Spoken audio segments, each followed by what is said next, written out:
તો અમદાવાદની સાબરમતી નદીમાં પાણીની આવક યથાવત છે। ગઈકાલે 1 લાખ ક્યુસેક કરતાં વધુ પાણી છોડવામાં આવ્યું હતું। રિવરફ્રન્ટનો લોવર પ્રોમિનાડ પાણીમાં ગરકાવ થયો હતો। આજે પણ કેટલીક જગ્યાએ લોવર પ્રોમિનાડમાં પાણી ભરાયા છે। રિવરફ્રન્ટ પરનો સાયકલ ટ્રેક સ્ટેન્ડ પાણીમાં ગરકાવ થયો છે। લોકોની અવરજવર લોવર પ્રોમિનાડમાં બંધ કરવામાં આવી છે। પૂજાની સામગ્રીના વિસર્જન માટે મૂકવામાં આવેલો કળશ પણ પાણીના વહેણથી તૂટી ગયો છે। મોન્સૂન ટ્રફ અને અપર એર સાયક્લોનિક સર્ક્યુલેશનના કારણે રાજ્યમાં વરસાદ સતત રહી રહ્યો છે, જેના કારણે ઉપરવાસમાં પાણીની આવક પ્રાપ્ત થઈ। આ આવકના કારણે આજે પણ સાબરમતી નદી તરફ પાણીનું વહેણ જોવા મળી રહ્યું છે। હાલ આપ દ્રશ્યો જોઈ રહ્યા છો પાણીના।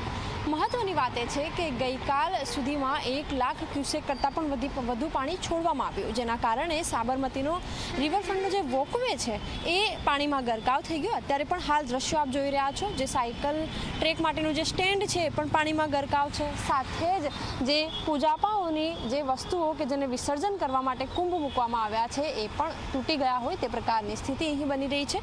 આ સાથે જ 7 તારીખ એટલે કે 6 તારીખ અને 7 તારીખ વચ્ચે કુલ અમદાવાદમાં 4 ઇંચ જેટલો વરસાદ રહ્યો।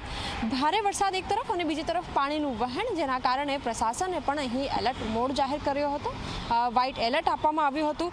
જો કે જે પોલીસ વિભાગ છે તેમણે પણ સાબરમતી રિવરફ્રન્ટ પર જે લોકો દ્રશ્યો જોવા માટે આવતા હતા તે લોકો પડી ન જાય, તેમની સાથે કોઈ આકસ્મિક દુર્ઘટના ન સર્જાઈ જાય એની માટેની તૈયારીઓ પણ કરી હતી। અને સાથે જ આજે પણ પાણીનું જે વહેણ છે એટલે કે સંત સરોવર ડેમ અને ધરોઈ ડેમમાંથી જે પાણીની આવક છે હજી પણ પ્રાપ્ત થઈ રહી છે।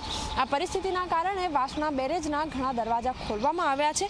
મહત્વની વાત એ છે કે ગઈકાલે જે રીતે 1 લાખ ક્યુસેક પાણી છોડવામાં આવી રહ્યું હતું તેના કારણે કુલ 27 જેટલા ગેટ ખોલવામાં આવ્યા હતા અને આજે પણ કારણ કે સતત પાણીની આવક થઈ રહી છે તો આજે પણ વાસણા બેરેજના દરવાજા ખોલવામાં આવ્યા છે। જો કે નીચાણવાળા વિસ્તારો એટલે કે એવા લોકો કે જેઓ નદીની આસપાસ રહેતા હોય અને આકસ્મિક સ્થિતિ ન સર્જાય એની માટે તેમને પણ એલર્ટ આપવામાં આવ્યા છે। આ સાથે અમદાવાદ સહિત ખેડા, આણંદ જિલ્લો છે ત્યાં પણ એલર્ટ આપવામાં આવ્યા છે। કેમેરામેન શૈલેષ બગડા સાથે સપના શર્મા, ઝી 24 કલાક, અમદાવાદ।